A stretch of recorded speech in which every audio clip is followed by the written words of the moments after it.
School feeding পেয়ে উচ্ছ্বসিত প্রাথমিক বিদ্যালয়ের শিক্ষার্থীরা। নিয়মিত খাবার পাওয়ায় শিশুদের স্কুলে উপস্থিতি যেমন বেড়েছে, তেমনি পড়াশোনার প্রতিও তৈরি হচ্ছে আগ্রহ।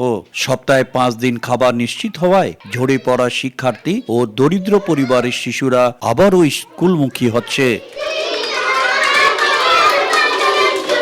নীলফামারী জেলায় কিশোরগঞ্জ ও জলঢাকা উপজেলায় বর্তমানে 423টি প্রাথমিক বিদ্যালয়ে এই স্কুল ফিডিং কর্মসূচি চালু হয়েছে।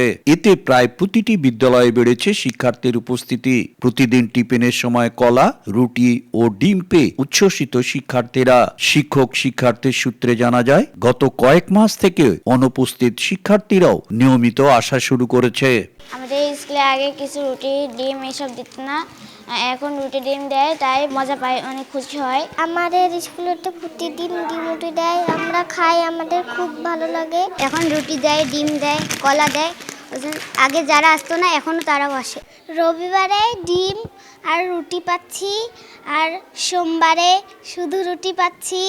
আগে আমাদের স্কুলে খাবার দিত না, এখন আমাদের স্কুলে খাবার দেয়, আমাদের খুব ভালো লাগে। দুধ, কলা, ডিম, রুটি এসব নাস্তা পায়। যদি সারা বছরে বাচ্চা পেতেই থাকে ভালো। পাড়ার অনেক ছেলে আছে, মেয়েরা আছে, এই খাবার দাওয়ার কারণে কিন্তু স্কুলে এখন প্রতিদিন আসে। খাবারের তালিকায় দুধ সহ আরও পুষ্টিকর উপাদান যুক্ত হলে শিশুদের পুষ্টি ও লেখাপড়ায় মনোযোগ দুটোই বাড়বে বলে মনে করে শিক্ষকরা। স্কুল ফিডিং চালু হওয়ার পর থেকে আমার 4+ বাচ্চা এবং 5+ বাচ্চা আমি জায়গায় ক্লাসে দিতে পারছি না। স্কুলে বাচ্চারা খাবার পেয়ে খুবই আনন্দিত। আমরা চাচ্ছি দুধ আর বিস্কিটটাও দেওয়া হোক।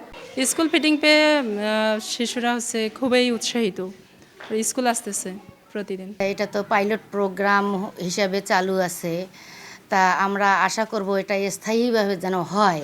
কারণ এই খাদ্যটা দেওয়াতে অভিভাবক, বাচ্চা কাচ্চা সকলেই খুশি। আর এই রুটি, কলা আর ডিম এগুলো দেওয়া হচ্ছে। এর পাশাপাশি যদি দুধটা বা বিস্কিট যদি দেওয়া যেত তাহলে মানে আরও ভালো হতো। আমাদের স্কুল ফিডিং কার্যক্রম চালু হওয়ার কারণে যতগুলো শিক্ষার্থী আমাদের অ্যাবসেন্ট ছিল, ঝরে পড়ে গেছিলো, সেগুলোরও আগমন স্কুলে ঘটতেছে। এবারে আলহামদুলিল্লাহ আমি আশা করি যে 300 পার হয়ে যাবে আমার শিক্ষার্থী, যেটা আমি উপস্থিত দেখতেছি। স্কুল ফিডিং কার্যক্রমটা সারা বছর চললে আমরা আসলে উপকৃত হব। প্রাথমিক ডিপার্টমেন্টে একটা প্রাণ ফিরে আসবে। কর্মকর্তারা বলছেন, শিশুদের পুষ্টি নিশ্চিত করার পাশাপাশি প্রাথমিক শিক্ষার মান বাড়াতে স্কুল ফিডিং প্রোগ্রাম গুরুত্বপূর্ণ ভূমিকা রাখছে। বাংলাদেশে 3678টা স্কুলে বাচ্চাদের স্কুলমুখী করার জন্য স্কুল ফিডিং কার্যক্রমটা চলমান করেছেন আমাদের বাংলাদেশ সরকার। রংপুর বিভাগ সহ বাকি 4টা বিভাগে বনরুটি, দুধ, ডিম দেওয়া হচ্ছে। পরবর্তীতে হয়তো আরও 2টা ফুড এটার সাথে ইনক্লুডেড হবে। আর এটা একটা আমরা এই ধরনের সরকারি কার্যক্রমকে সাধুবাদ জানাই। বাচ্চাদের উপস্থিতি বৃদ্ধি, বাচ্চাদের পুষ্টির পূরণ এবং মানসম্মত প্রাথমিক শিক্ষা কীভাবে নিশ্চিত হবে সেই কৌশল হিসেবে সরকারের সিদ্ধান্ত নিয়েছে। সরকারের এই সিদ্ধান্তকে আমরা স্বাগত জানাই।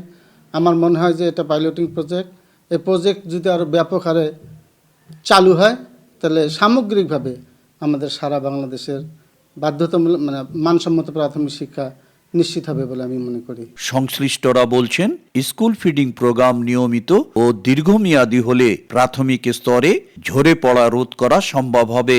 একই সঙ্গে এটি প্রাথমিক শিক্ষার মান উন্নয়নেও কার্যকর অবদান রাখবে।